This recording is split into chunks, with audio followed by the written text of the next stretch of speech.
Hey guys, it's Jeremy, your co-host. I'm just gonna go over really quick on how we can actually use this arcade thing because there's a couple different components to it. So first is just the TV, right? So you're gonna turn it on like any regular TV. Just use the remote, hit the on button. That'll turn that on.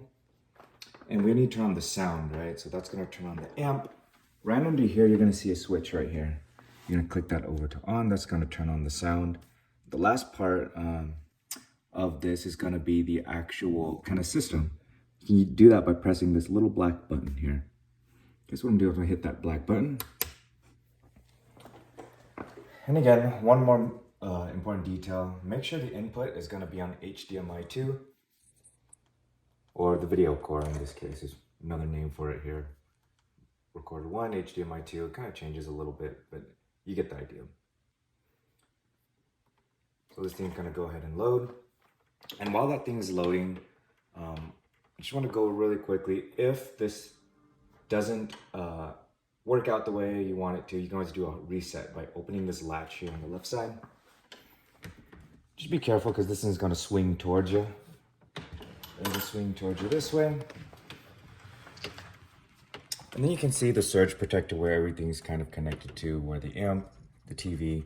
If you click this off button, that would just pretty much do a hard reset. So that's always a safe bet if you want to start clean slate. And my number one go-to when it's time to troubleshoot. Cool, so now this is all booted up. We're gonna go over kind of the menus here. There are a lot of different things you can choose from, but the majority of your time is gonna be spent either all games and the favorites. I've compiled some of Meg and I's, our favorite games that we play quite often, and along with all the classics here.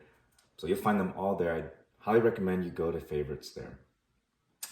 So again, if you just zoom in on the buttons really quick, this upper left-hand corner is gonna be the select button, and the lower left-hand is gonna be the back. So typically when you wanna navigate, you'll be using these two buttons. There's also a legend right here at the bottom of the screen just to kind of remind you of the controls here that you can use. So I'm going to go into the favorites. Quick thing, please do not remove or add any favorites or change any game options. Because we did a lot of work just trying to get it in a place that is for you guys to enjoy. So again, don't add it or remove any favorites, and please don't change any game inputs.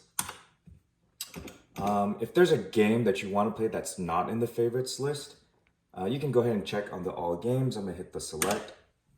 And then you can use the search button right here, middle bottom button. So I'm gonna hit that, and let's just say I wanna look for The Simpsons. Awesome game, by the way.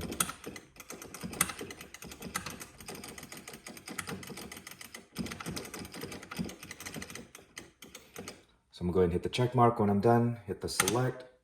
Now every single game with The Simpsons is gonna show up. So let's just go into one game. I'm gonna hit the select button on it, and it'll boot up. So while that's booting up, a couple more controls you need to be aware of. These two buttons here are pretty important when it comes to arcade style games, because the right button is going to be how you add a coin that you normally would at the arcade. The left button would be your start button. So here goes. I'm going to add a couple coins here.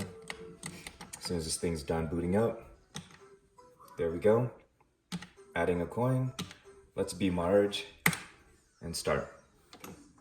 And here we go. And to back out of a game, if you're in the middle of gameplay like this, the coin and start button, you're gonna hit them simultaneously, and that'll take you right back to the main menu where we started. Cool, so that's a wrap. Have fun with it. I know Meg and I definitely do. One of our favorite amenities of the Aviary.